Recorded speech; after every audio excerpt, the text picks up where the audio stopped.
Hello student, मैंने अभी आपको पिछले वीडियोस में किरचॉफ के नियम पर आधारित कुछ क्वेश्चन बताए हैं।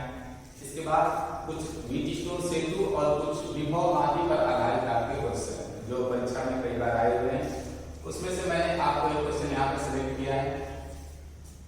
क्वेश्चन में इस तरीके से आपको एक परिपथ बना के दे रखा है। परिपथ में एक सेल है, 2 वोल्ट विद्युत बाहर का 15 ओम का प्रतिरोध यहाँ पर कहा है कि उस विभव मापी में एक तार लगा है, जो तार आपको AB है, उस AB का जो प्रतिरोध है वो 10 ओम का है। ठीक है, और इसके पास एक दूसरा आपको सेल लगा है, वो यहाँ पर है, यहाँ पर एक प्रतिरोध लगा है 1.2 ओम का, 0.3 ओम का प्रतिरोध यहाँ।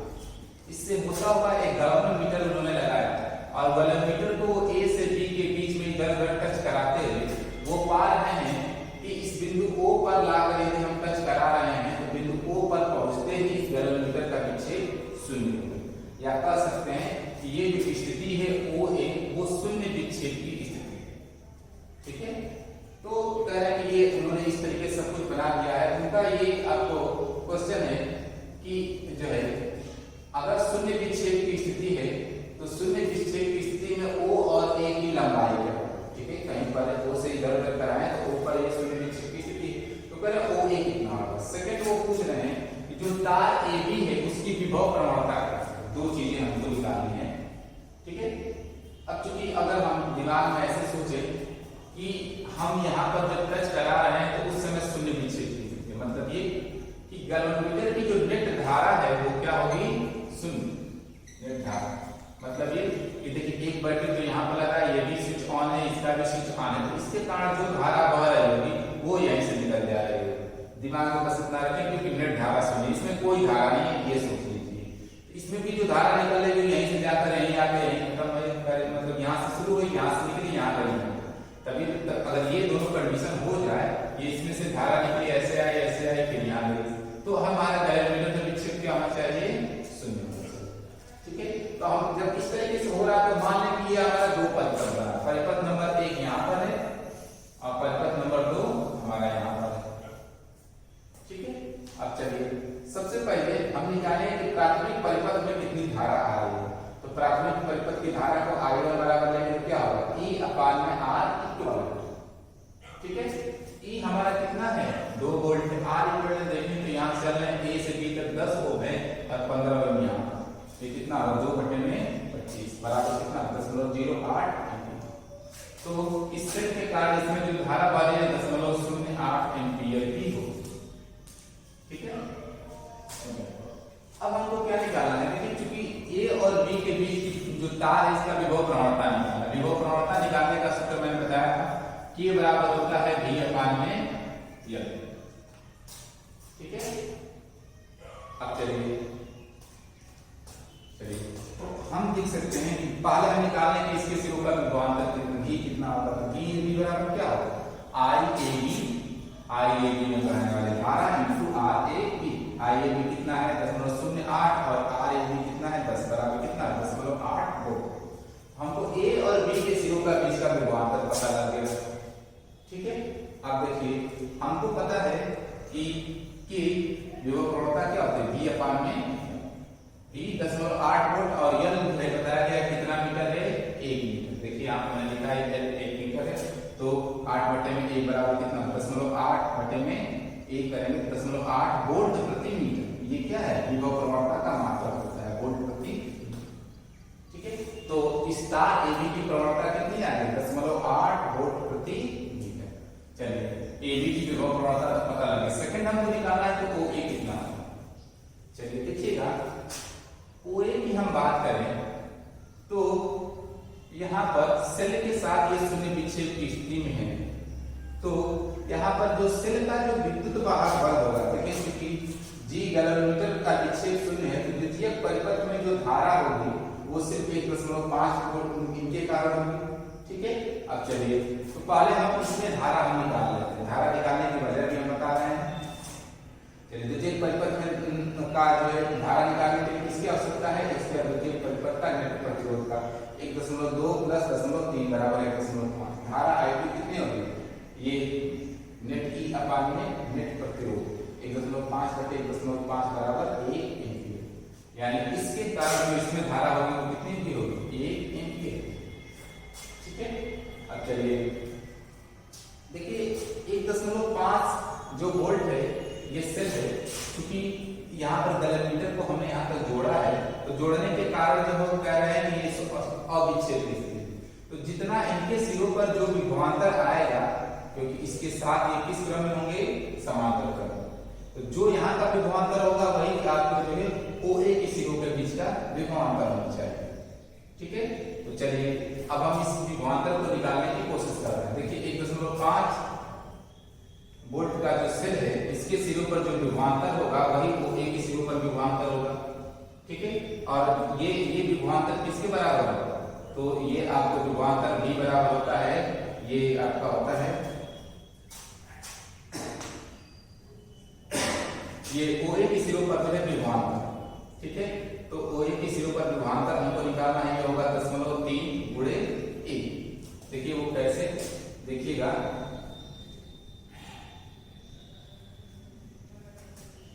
OA के सिरों पर विभवांतर आपको निकालना है, यह आपका होगा 0.3 गुणे A वोल्ट।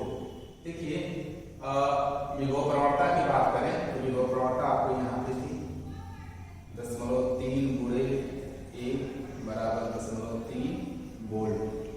ठीक है, देखिए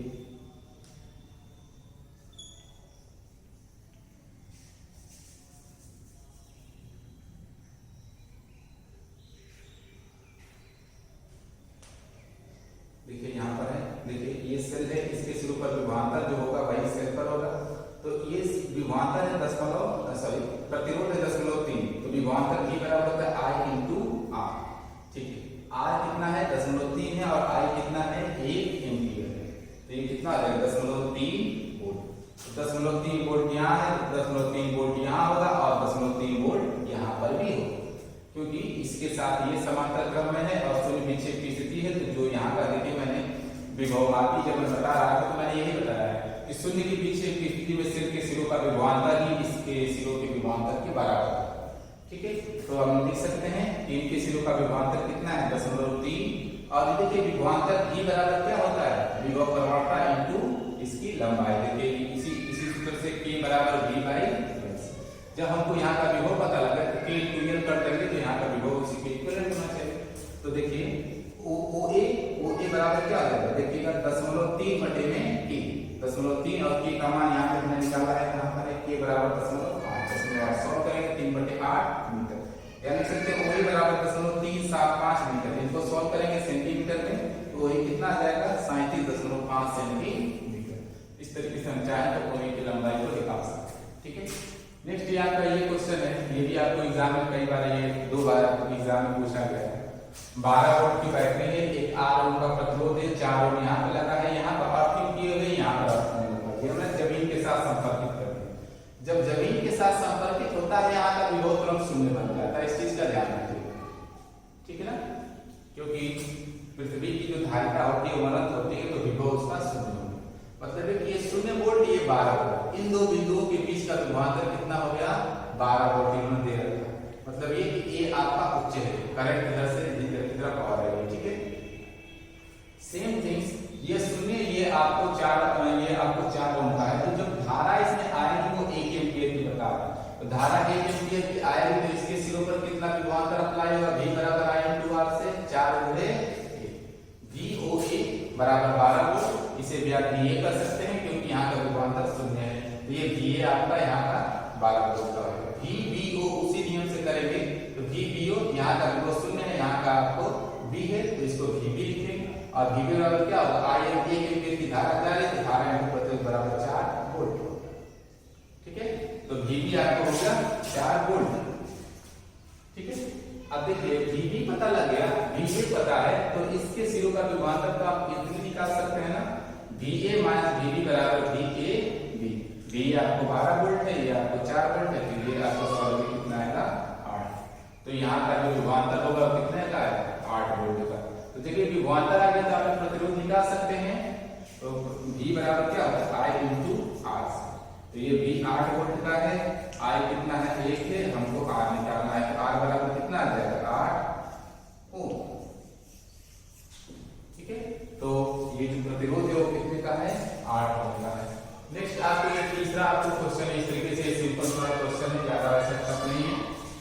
कहा जाए कि एक सेल है, एक ओम आंतरिक प्रतिरोध है, यहाँ पर 4 ओम का प्रतिरोध है।